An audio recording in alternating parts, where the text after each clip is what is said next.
ಕಾನ್ಫಿಡೆಂಟಾಗಿ ಕೈ ಎತ್ರಿ. ಯಾರ್ಯಾರು ಆರೋಗ್ಯವಾಗಿದ್ದೀನಿ ಅನ್ನೋ ಭರವಸೆ ನಿಮಗಿದೆ ಅವ್ರು ಕಾನ್ಫಿಡೆಂಟಾಗಿ ಕೈ ಎತ್ರಿ. ಆರೋಗ್ಯವಾಗಿರೋರು ಯಾರ್ಯಾರು ಕೈ ಎತ್ರಿ. ನಮ್ಮ ಪ್ರಕಾರ ಆರೋಗ್ಯವಾಗಿದ್ದೀನಿ.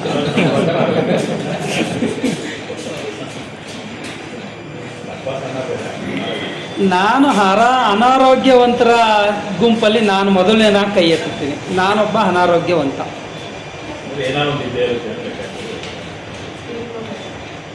ನಾವೆಲ್ಲರೂ ಕೂಡ ಭಾವಿಸ್ಕೊಂಡಿರ್ತೀವಿ ನನಗೆ ಬಿ ಪಿ ಇಲ್ಲ, ಶುಗರ್ ಇಲ್ಲ,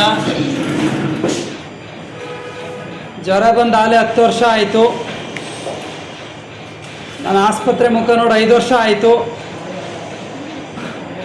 ನಾನು ಯಾವುದೂ ಮಾತ್ರೆ ನುಂಗ್ತಾ ಇಲ್ಲ, ನನಗೆ ಮಳೇಲಿ ನೆಂದು ಬಂದರೂ ಇಲ್ಲಿವರೆಗೂ ಒಂದ್ಸಲಿನೂ ನೆಗಡಿ ಕೆಮ್ಮಾಗಿಲ್ಲ, ನಾನು ಆರೋಗ್ಯವಂತ ಅಂತ ನನ್ನನ್ನು ನಾನು ಭಾವಿಸ್ಕೊಂಡಿರ್ತೀನಿ. ಇದ್ಯಾವುದು ಆರೋಗ್ಯದ ಪೂರ್ಣ ಪರಿಕಲ್ಪನೆ ಅಲ್ಲವೇ ಅಲ್ಲ. ನಾವು ಆಸ್ಪತ್ರೆಗೆ ಹೋಗಲಿಲ್ಲ ಅಂದರೆ ಅಥವಾ ಯಾವುದೋ ಔಷಧಿ ಮಾತ್ರೆಗಳನ್ನು ಸೇವನೆ ಮಾಡ್ತಾ ಇಲ್ಲ ಅಂದ ಕ್ಷಣಕ್ಕೆ ನಮ್ಮನ್ನು ನಾವು ಆರೋಗ್ಯವಂತರು ಅಂತ ಭಾವಿಸ್ಕೋಬಾರ್ದು.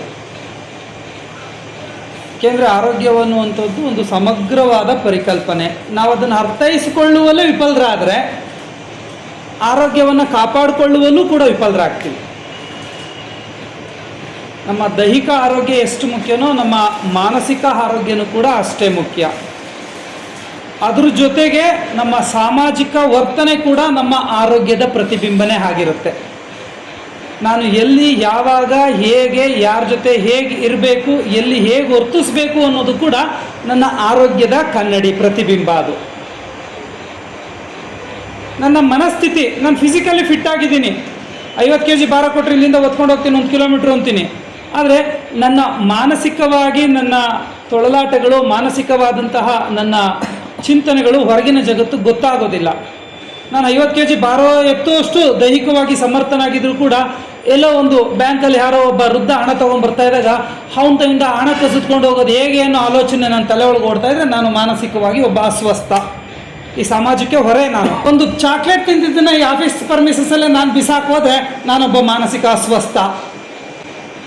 ಕೇವಲ ಮಾನಸಿಕ ಅಸ್ವಸ್ಥರು ಅಂದರೆ ಗಲೀಜು ತಿಂತಾ ಇರೋರು ಅಥವಾ ಏನು ಸಮಾಜದ ಬಗ್ಗೆ ಅರಿವಿಲ್ದಲೇ ಅಲ್ಲಿ ಯಾರನ್ನೋ ಕೆಲವ್ರನ್ನಷ್ಟೇ ಗುರುತಿಸಿ ನಾವು ಅವ್ರನ್ನ ಮಾನಸಿಕ ಅಸ್ವಸ್ಥರು ಅಂತ ಲೇಬಲ್ ಹಾಕಿ ಅವ್ರ ಬಗ್ಗೆ ಗಮನ ಕೊಡದೆ ಇರೋದಲ್ಲ. ಪ್ರತಿಯೊಬ್ಬ ಮನುಷ್ಯನೂ ಕೂಡ ತನ್ನ ವರ್ತನೆಯನ್ನು ಎಲ್ಲಿ ಯಾವಾಗ ಹೇಗಿರಬೇಕು ಅನ್ನೋದನ್ನು ತಿಳಿದಲೇ ವರ್ತಿಸ್ತಾ ಇರೋರು ಎಲ್ಲರೂ ಕೂಡ ಮಾನಸಿಕ ಅಸ್ವಸ್ಥರೇ.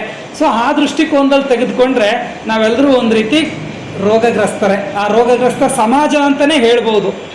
ಏಕೆಂದರೆ ಆರೋಗ್ಯಕ್ಕೆ ಪೂರಕವಾದಂತಹ ಆಹಾರ ಕ್ರಮವನ್ನಾಗಲಿ, ಜೀವನ ಶೈಲಿಯನ್ನಾಗಲಿ, ಅದಕ್ಕೆ ಬೇಕಾದಂತಹ ಅಭ್ಯಾಸಗಳನ್ನಾಗಲಿ ನಾವು ರೂಢಿಸ್ಕೊಳ್ಳುವಲ್ಲಿ ವಿಫಲರಾಗಿದ್ದೀವಿ.